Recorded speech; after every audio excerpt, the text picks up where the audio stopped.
primary school tí mo lọ ẹ̀yin ò lè relate mọ́ nífẹ̀ẹ́ sọ ìdáadáa ẹ̀yin dá Fúlàní lọ.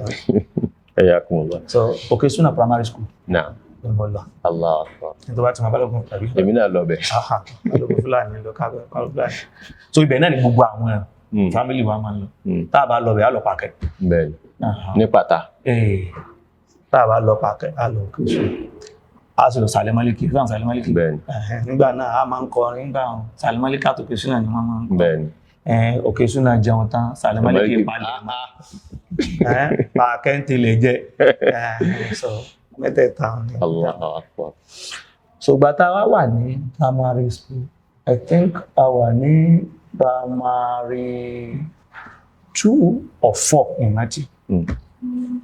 tọ́ṣẹ́ wọn pé bàbá tiwa náà àwọn náà teach ní primary school. kì í ṣe kéwú lásán. kì í ṣe wọn pé àwọn táwọn kọ́ jẹ́ Arabic teacher jọ̀nà àwọn àfáà náà ni. bẹ́ẹ̀ni. so gbogbo àwọn àfáà ńlá tẹ́lẹ̀ kò fẹ́ sí kankan wọn tí ò fẹ́ teach. so àmọ́ nígbà táwọn fi wọ primary school àwọn bàbá ti ń ṣetán láti retire ń táwọn àkàbá díẹ̀ tọ́nà àwọn tó wá ń kọ́ wa bàbá náà sì ń bẹ láyé nísìn the last time tí mo mọ̀ tó bá ti dákọ̀ wọn ẹ̀ mọ̀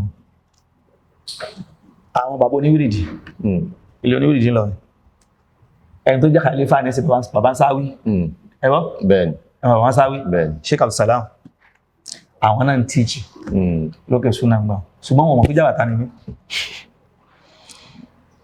wọ́n wá kọ́ wa ní kíláàsì pé tọ̀ tá bá ti jẹun tán Ànábì sallallahu alaihi wasallam díkìrù báyìí ní ká ṣe alhamdulillah alladhi at'amani wa saqani wọ́n kọ́ wa léyìí tó ṣe pé ẹgbẹ́ ká tó jẹun náà ń táwì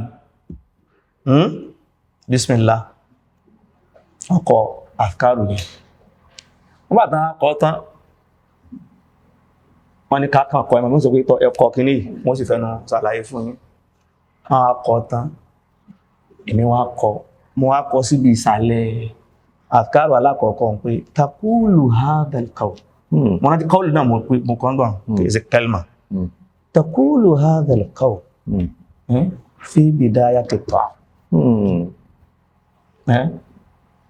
ẹlẹ́kejì takulu hadal qawl ba'da al-intiha min at-ta'am.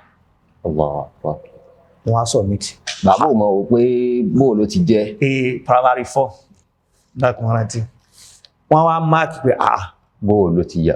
takulu hadal qawl ní primary 4 yìí wọ́n wá ní ká lọ pè mí wá ṣáàbùn wá dé bẹ́ẹ̀ wọ́n ní kí ló kọ̀ mí wọ́n á sọ wọ́n á ní kí wọ́n á ní jàbàtà ní àfi jàbàtà ilé ló ti bá jàbàtà ní so ó yá mi díẹ̀. Allahu Akbar.